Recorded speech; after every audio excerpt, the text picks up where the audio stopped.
हम किस तरह से रूहानी तौर पर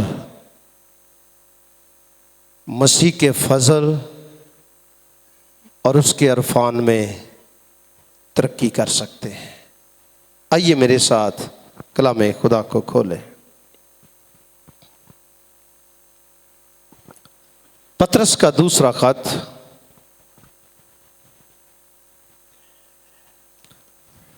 पतरस रसूल का दूसरा खत और उसका तीसरा बाब। आयात तो मैं ज़्यादा पढ़ना चाहता था, लेकिन वक्त की कमी के बायस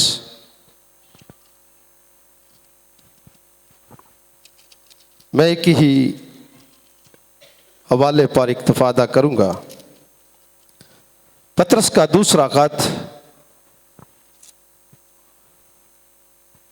और उसकी 18वीं आयत, यानी आखिरी आयत।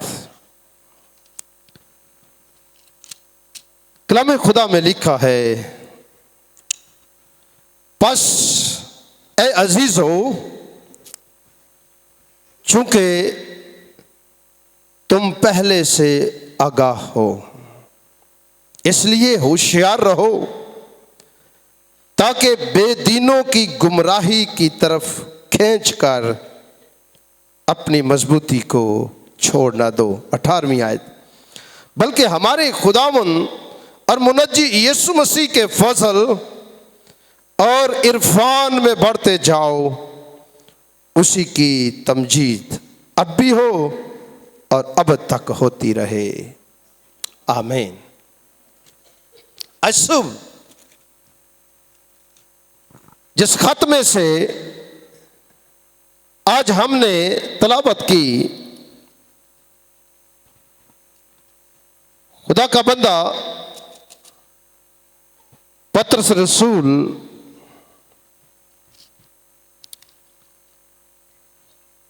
मसीह यीशु को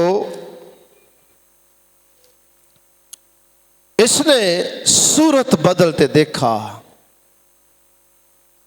और ये मसीह यीशु का पहला शागिर्द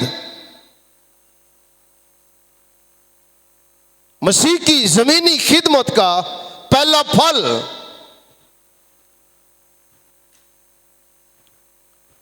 और इसने यीशु मसीह की अजमत को देखा,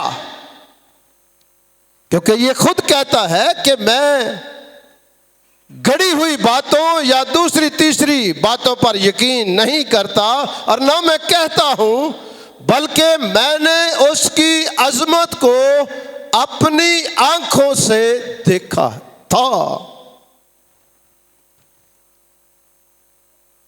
और मैंने उस अफसल जलाल में से ये आवाज आती हुई सुनी थी कि ये मेरा प्यारा बेटा है जिससे मैं खुश हूं। और पतरस मछेरा जिसने अपनी आंखों से यीशु की जमीनी खिदमत को देखा, उसकी अजमत को देखा,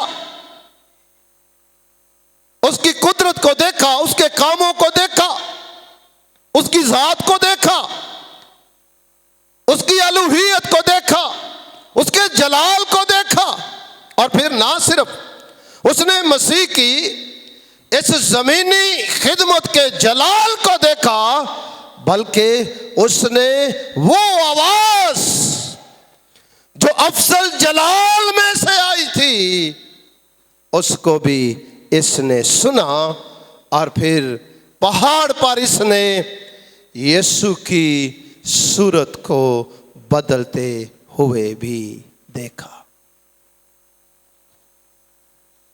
और पतरस की जमीनी जिंदगी और पतरस की खिदमत और पतरस का मसीह के साथ साथ रहना, पतरस की जिंदगी में बहुत जगह पर हम बताओ उतार और चढ़ाव देखते हैं कि किस तरह से उसको चुना गया, और फिर उसके बाद किस तरह से उसने उस अफजल जलाल में से आवाज़ आती हुई सुनी, और फिर किस तरह से उसने मसीह की अजमत को देखा और उसकी कुदरत और उसकी अलूहियत और उसके जलाल को ज़मीन पर देखा। और फिर ये वही पतरस है जिसने मुर्ग के अजान देने से पहले 3 बार यीशु का इनकार किया। ये वही पतरस है जो मसीह के मुर्दों में से जी उठने के बाद ये पतरस और यूहन्ना जो हैं ये कब्र पर भी गए, और फिर ये वही पतरस है जिसको यीशु ने खिदमतें भी दी कि तू मेरे बर्रे चरा, तू मेरे गल्ला की निगहबानी कर। तो ये वही पतरस है जिसको यीशु ने बड़ी खिदमतें दी, और फिर ये वही पतरस है जिसने उस वक्त जब ईमानदारों की हालत इंतहाई खराब थी, मसीह के आसमान पर उठाए जाने के बाद ये वही पतरस है जिसने मरकज के बाला खाना में 120 की जमात में उनके साथ मिलकर ये दुआ कर रहा था।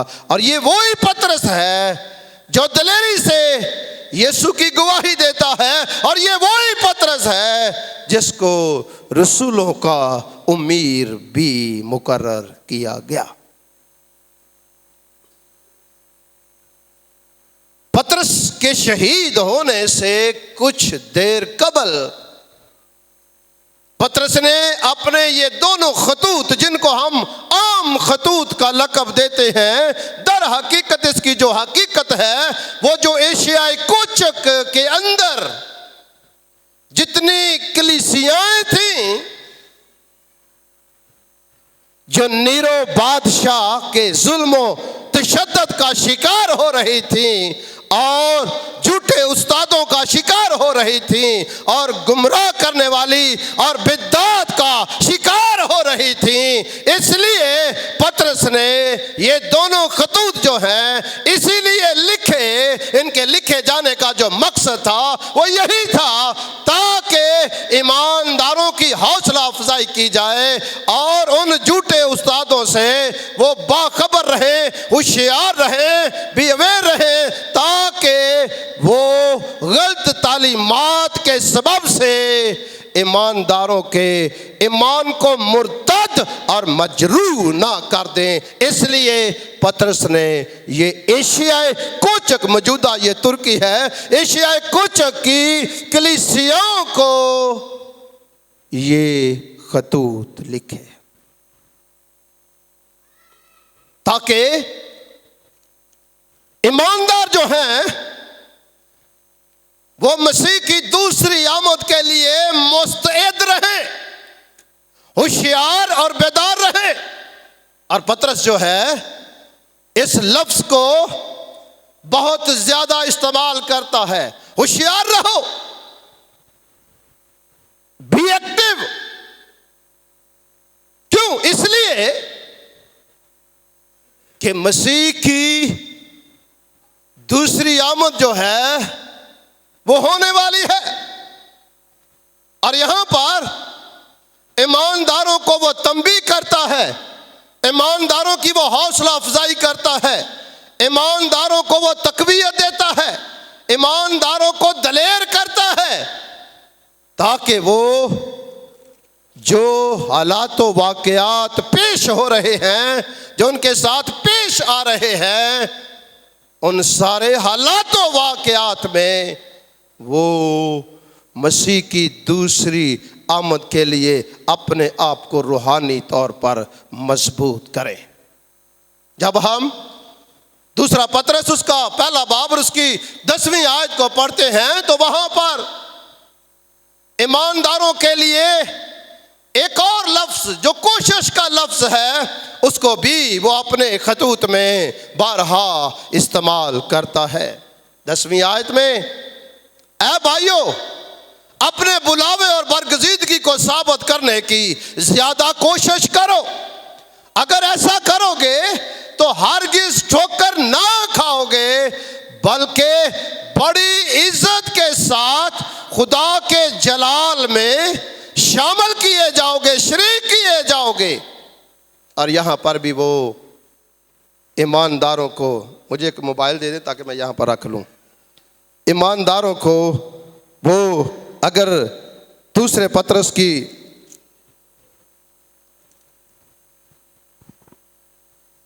पहले बाब की 12वीं आयत को पढ़ें तो यहां पर भी वो यही कहता है, इसलिए मैं तुम्हें ये बातें याद दिलाने को हमेशा मुस्तैद रहूंगा, अगरचे तुम उनसे वाकिफ और उस हक बात पर कायम हो जो तुम्हें हासिल है।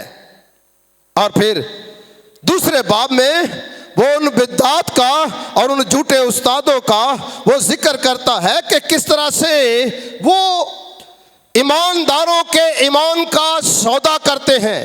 बिद्दत उसको कहते हैं जो ओवरऑल देखने में दुरुस्त नजर आए लेकिन उसका हकीकत के साथ दूर दूर तक कोई वजूद ना हो, उसको बिद्दत कहते हैं।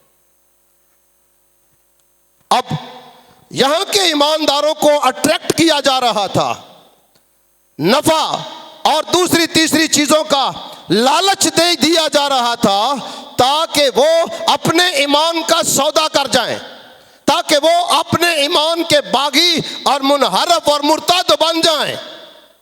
और पालूस जो पतरस जो है वो उनको आगाही के लिए ये खतूत लिखता है और उनके ईमान को तकवीयत देने के लिए ये खतूत लिखता है। और यहां पर इस पूरे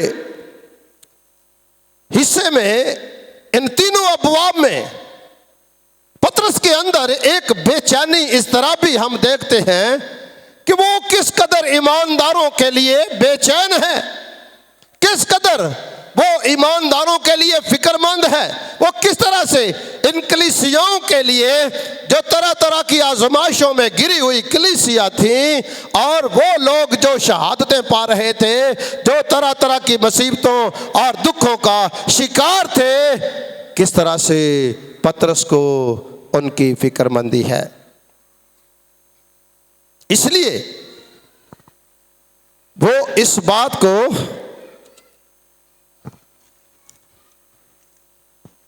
कि जो चीजें रूनुमा हो रही हैं, गो के तुम उनसे पहले आगाह हो, तो भी मैं चाहता हूं कि तुम होशियार रहो।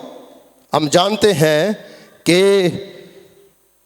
बिद्दात को समझना और फिर ईमान पर डटे रहना ये बड़ा मुश्किल काम है। आज चूंकि लिबरलिज्म है, आज़ाद ख्याल कलीसियाएँ हैं, आज़ाद ख्याल तालीम है, आज़ाद ख्याल पैगामात हैं, आज़ाद ख्याल तौबा है, आज़ाद ख्याल नजात है, आज़ाद ख्याल मुनादी है, आज़ाद ख्याल खिदमतें हैं, आज़ाद ख्याल ओहदे हैं, जिदा जो दिल करता कर लेंदा है, कोई मसला ही नहीं।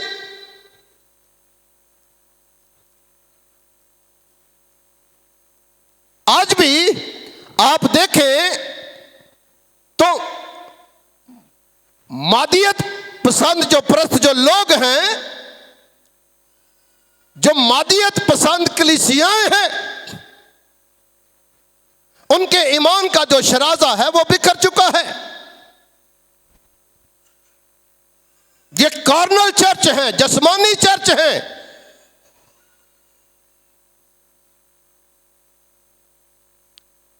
और जस्मानी चर्च गो के उन्होंने नई पैदाइश का तजर्बा तो हासिल कर लिया है, वो खुदा के ख़ानदान में पैदा तो हो चुके हैं, लेकिन उनकी जो रूहानी बलूगत है वो नहीं है। वो अभी बच्चे की पोजीशन में है, बच्चे की हालत में है, लिटिल वन है। क्यों? इसलिए कि अभी तक वो कलीसियाएं, उनमें मैच्योरिटी नहीं आई, अभी तक वो रूहानी तौर पर मजबूत नहीं हुए। जिन्हें लाया गली ओदे नाल ही चली, तेनू 500 वध देंगा, चल इधर ही ठीक है। आखिर करनी तो इबादत ही है ना, की करनी ते लेना तो आखिर रब का ही ना है ना, कोई गल नहीं। पतरस ने इस बात का यहां पर जिक्र किया है। उसने कहा कि पौलुस ने भी इन बातों का अपने खतूत में बारहा जिक्र किया कि जिनमें बाज़ बातें ऐसी हैं जिनका समझना मुश्किल है, और जाहिल और बेक़याम लोग उनके मानों को भी और सहीफों की तरह खींच तान कर अपने लिए हलाकत पैदा करते हैं।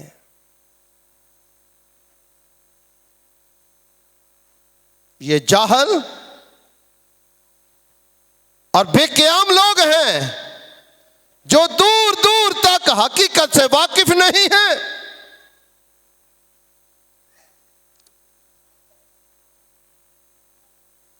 बहुत सारे लोग मुनादी भी कर रहे हैं, लेकिन अभी तक उनकी जिंदगी में, उनके ईमान में मैच्योरिटी नहीं है। क्यों ऐसा है? इसलिए कि वो अभी मसीह में बेबी हैं, वो मैच्योर नहीं हुए।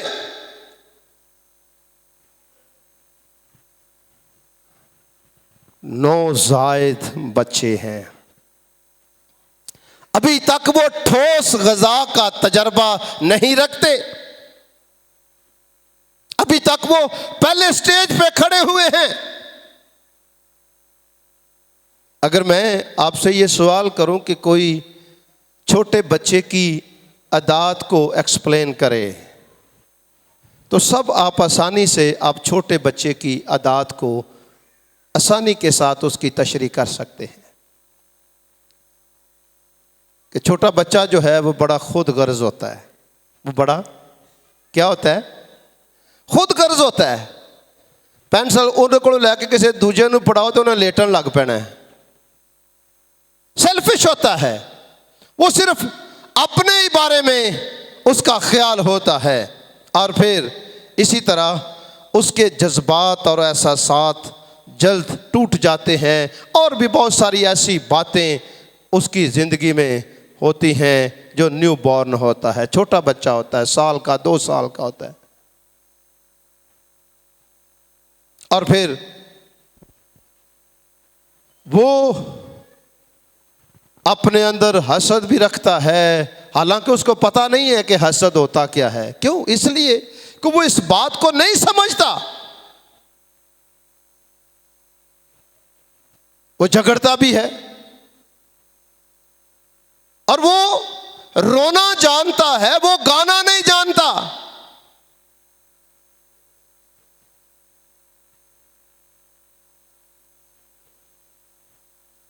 बहुत सारे चर्चेस जो हैं वो इसी पहले स्टेज पर खड़े हुए हैं। उनकी ज़िंदगी में वो रूहानी मैच्योरिटी नहीं है, और इसलिए कलीसियाओं की हालत जो है वो बिगड़ी हुई है। करंथस की कलीसिया की हालत भी कुछ इस तरह से थी। पहले स्टेप पे वो खड़े हुए थे, गो के वो खुदा की फैमिली में तो आ चुके थे, लेकिन अभी तक उनकी जो हरकतें थी, जो काम थे, जो बातें थी, जो मजाज था, जो रवैया था, जो सोच समझ थी, वो नापुख्ता थी। वो मैच्योर नहीं थी, इसलिए उनमें हसद था, झगड़े थे और बुग़्ज़ था और लड़ाइयाँ झगड़े और दीगर चीज़ें। मैं बड़े अफसोस के साथ इस बात को मैं बयान करने लगा हूँ। मैंने देखा है कि पासबान कुर्सियों से झगड़ पड़ते हैं। कुर्सी मेरी सी, मैं देते बैठा सा, मैं नू खरीदया सी, ये मेरी है, तेरा की हक है, तू कौन है, तू किथों आया है। ये कार्नल चर्च है, जस्मानी चर्च है, ये बेबी चर्च है। He is on first step.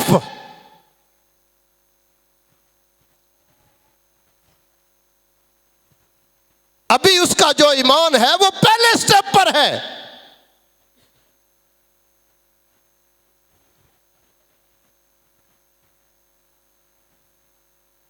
वो नहीं जानता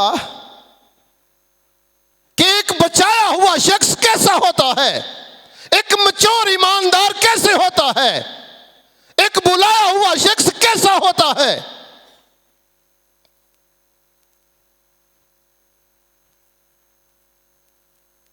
अजे तक ਉਹਦੇ ਚੋਂ ਇਹੋ ਜਿਹੀਆਂ चीज़ां नहीं गईयां तो ਉਹ ਕਿਵੇਂ ਯਿਸੂ ਦੇ ਆਉਣ ਦੀ ਤਿਆਰੀ कर रहा है। अगर ये पासबानों का ये हशर है, चरवाहे का ये हाल है, तो ओदियां भेडां किंज दियां होणगियां। मोइयां मुकियां ते लंगड़ियां लूलियां, ईमान दियां बागी, मुरतद, रूहानी तौर ते बीमार।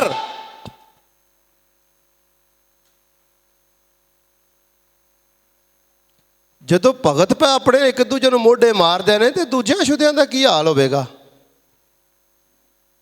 ये इस बात को अंडरस्टैंड करें, ये अभी तक हम पहले स्टेज पे खड़े हुए हैं।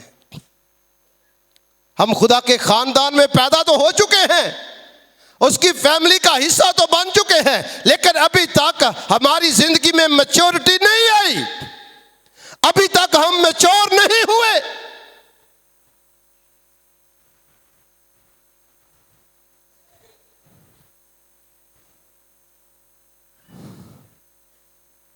होशियार रहो। किदे तो हाँ, ऐसे लोगों से होशियार रहे जिनकी अपनी जिंदगी में नमूना नहीं है। ऐसे लोगों से होशियार रहे जो खिदमत को नहीं समझते। ऐसे लोगों से होशियार रहे जो तौबा का सही मफहूम नहीं समझते। ऐसे लोगों से होशियार रहे जो नजात के बारे में दुरुस्त तरीके से आगाही नहीं रखते। ऐसे लोगों से होशियार रहे जो बिदअत फैला रहे हैं। ऐसे लोगों से होशियार रहे जो खींच तान कर तफसीर कर रहे हैं। ऐसे लोगों से होशियार रहे जो लोगों के ईमान को मुतज़लज़ल करते हैं।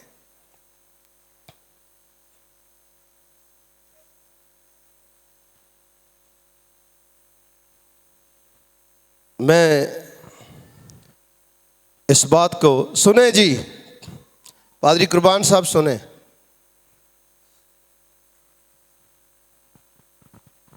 मिलान आजकल करैक्टर स्टडी के बारे में ये स्टडी दे रहा है। आदम का किरदार, बुजुर्ग नूह का किरदार, अब्राहम का किरदार, बुजुर्ग याकूब का किरदार, रिबका का किरदार, यूसुफ का किरदार, अयूब का किरदार। कल जब मैं अयूब के किरदार के बारे में इसकी उस स्टडी को सुन रहा था तो मैं बड़ी बरकत पा रहा था। उसमें बहुत सारी ज़बरदस्त बातें जिनका तालमेल किया गया। और मैं एक बात को सोच रहा था क्या ये बेटा जो